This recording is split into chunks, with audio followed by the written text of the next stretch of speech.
Bismillahirrahmanirrahim. Alhamdulillahirrabbilalamin wa bihi nasta'in ala umuri dunya waddin.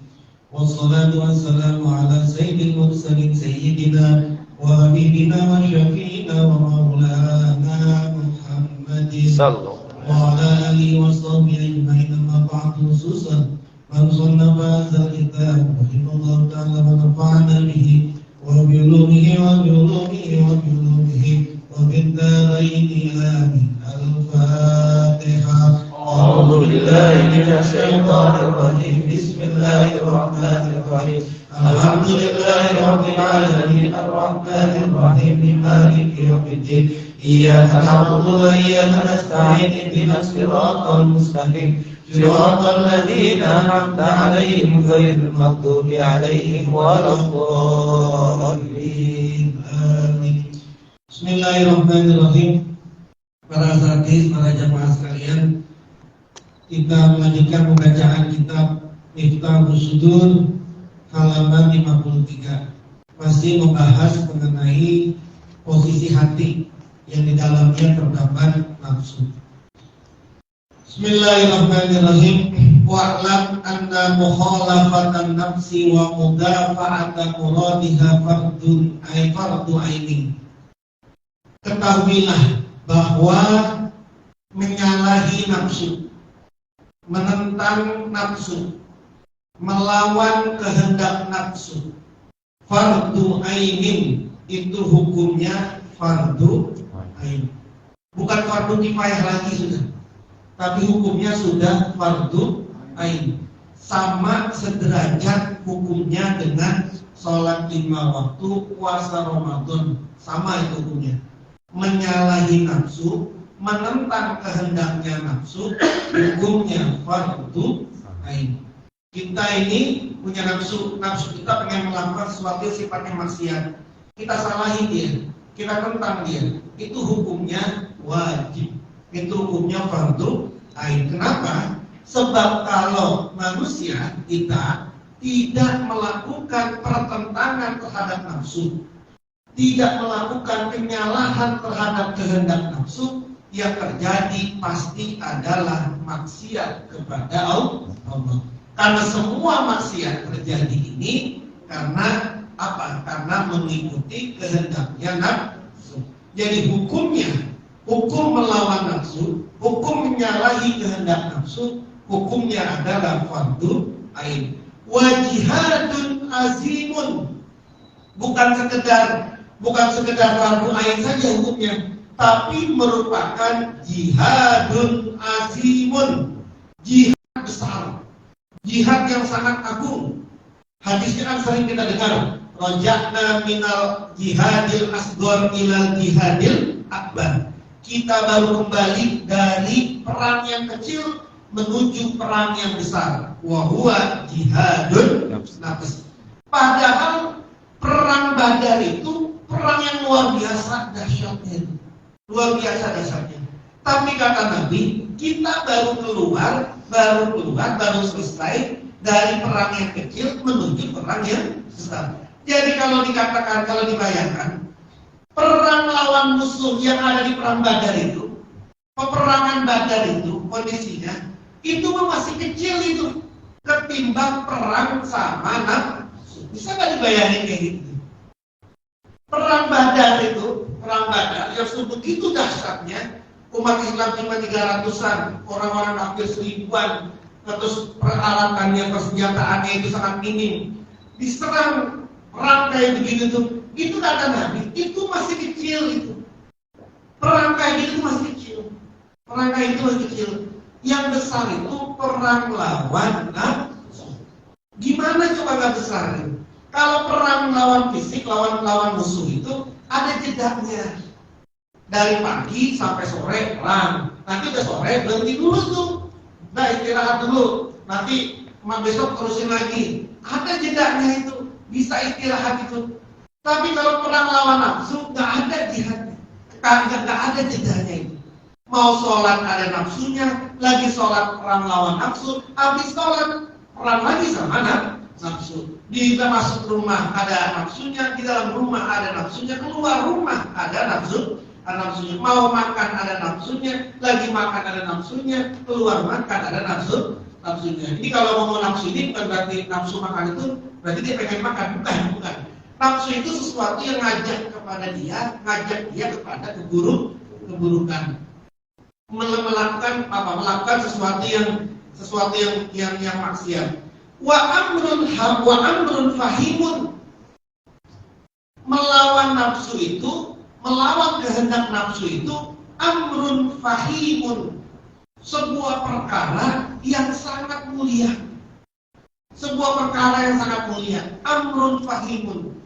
Orang kalau berhasil melawan nafsunya, maka dia sudah melakukan perbuatan sesuatu yang sangat mulia. Kenapa? Karena dia berhasil menaklukkan nafsunya, berhasil mengalahkan nafsunya. Itu amrun fahimun, sebuah perkara yang sangat mulia. Faqala Allahu ta'ala, maka Allah Subhanahu wa ta'ala berfirman, man jahada fa innama yujahidu li nafsihi.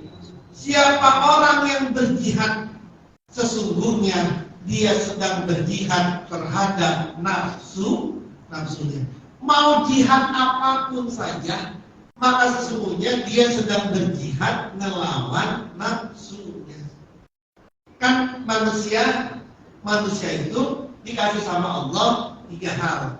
Dikasih akal, dikasih hati, dikasih nafsu. 3 ini komplit. Yang ini tidak diberikan oleh Allah kepada makhluk yang lain selain manusia, nggak ada. Malaikat cuma dikasih pikiran saja, dikasih akal saja, tapi nggak dikasih nafsu. Kalau malaikat dikasih nafsu, bahaya banget ini. Bahaya banget kalau malaikat dikasih nafsu, bahaya betul.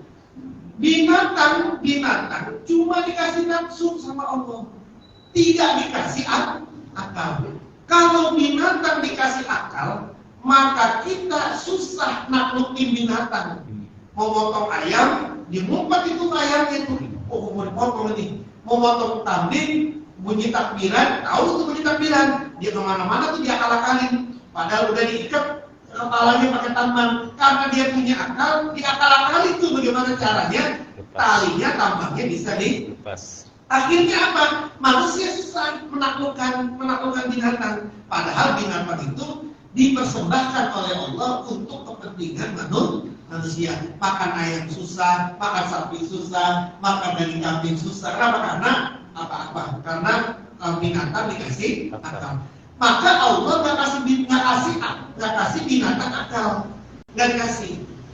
Tapi kenapa kok binatang itu kok bisa ada taman safari, itu bisa ada taman safari, terus kemudian 2 ditambah 2, terus kan kata Pak Wangi kan, sama dengan berapa? Teng 4, sama dengan 4. Berarti binatang punya akal, bukan akal itu bukan akal, itu instingnya. Kalau kemudian dia diajarinnya 2 tambah 2 sama dengan 4, maka dia kalau ditanya 3 tambah 1 nggak bisa nih.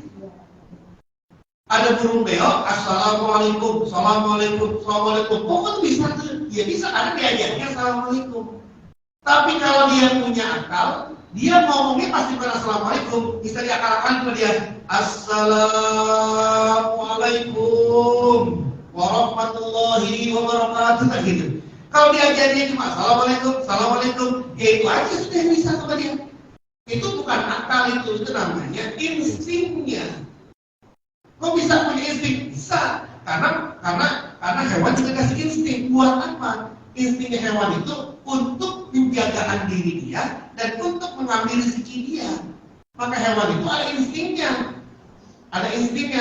Cicak yang merayap bisa makan nyamuk yang terbang.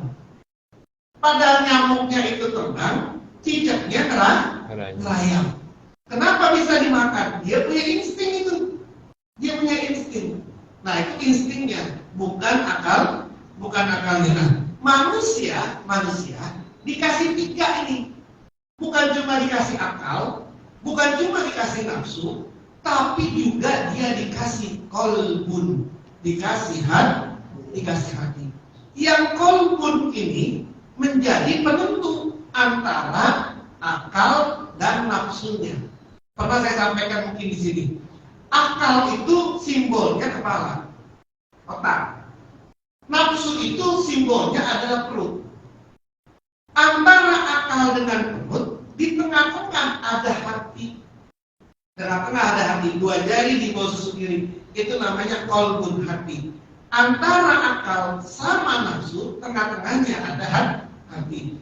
Apa fungsinya hati? Fungsinya hati itu untuk memfilter agar akal sama nafsu ini nggak los dia, nggak los itu ya akalnya apa nafsunya pengen sesuatu karena dia pinter akhirnya diakal-akalin sehingga nafsunya ini bisa mau ngakal-ngakalin itu karena dia tidak punya pinter berupa qalbun. Emang apa namanya yang bisa nyuri itu yang bisa nyuri itu nyuri recehan sama nyuri miliaran itu bedanya apa sih?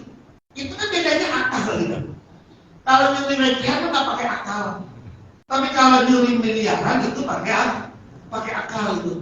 Nah, nafsu pengen kaya mendadak, pengen kaya dengan cepat, pengen punya harta dengan cepat, akal mencari nih gimana cara ini biar saya bisa punya ini dengan cepat, biar saya punya barang ini bagaimana caranya? Kan akal ini kan ini nih berpikir. Kalau antara keduanya ini nggak ada di filter sama hati sama qalbun, maka yang terjadi pasti kecurangan. Apa itu? Ya apa saja, ya nyuri, ya maling, ya ngerampok, ya markup, ya mesen tuyul second, misalnya ini ya, apa segala macam lah, pesugihan lah, apalah segala macam. Kenapa? Karena apa? Karena tidak ada filternya di sini. Karena tidak ada filternya.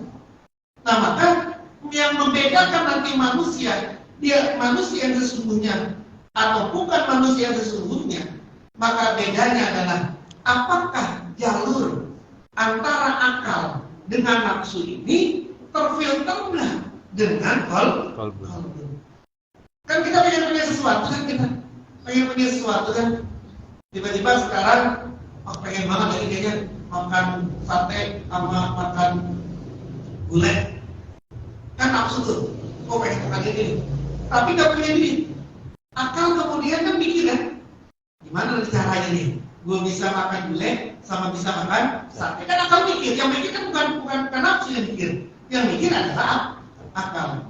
Ketika ini nggak difilter antara nafsu pengennya sama akalnya, maka yang terjadi dia akan cari cara apapun saja agar dia bisa makan sate, makan gulai, meskipun itu dengan cara yang tidak halal. Nah, kalau akalnya lemah, berarti nafsunya sudah hampir tidak bisa dikendalikan lagi. Udah gak bisa mikir tuh, udah gak bisa kiri kanan, udah berbuat maksiat itu dengan terang-terangan sudah itu.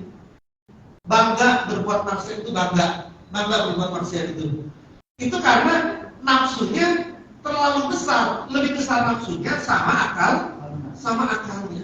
Maka ketika dia berbuat buruk, nggak bisa dia sudah mencerna ini baik apa enggak. Jangankan difilter sama qalbun, dia mencernanya nggak bisa itu. Nah ini bahayanya. Nah kalau seperti itu, kalau nafsunya lebih besar daripada akalnya dan tidak terfilter oleh hati, maka ulaika kal an'ami bal hum adall. Mereka seperti binatang ternak, bahkan lebih sesat, lebih hina daripada binatang.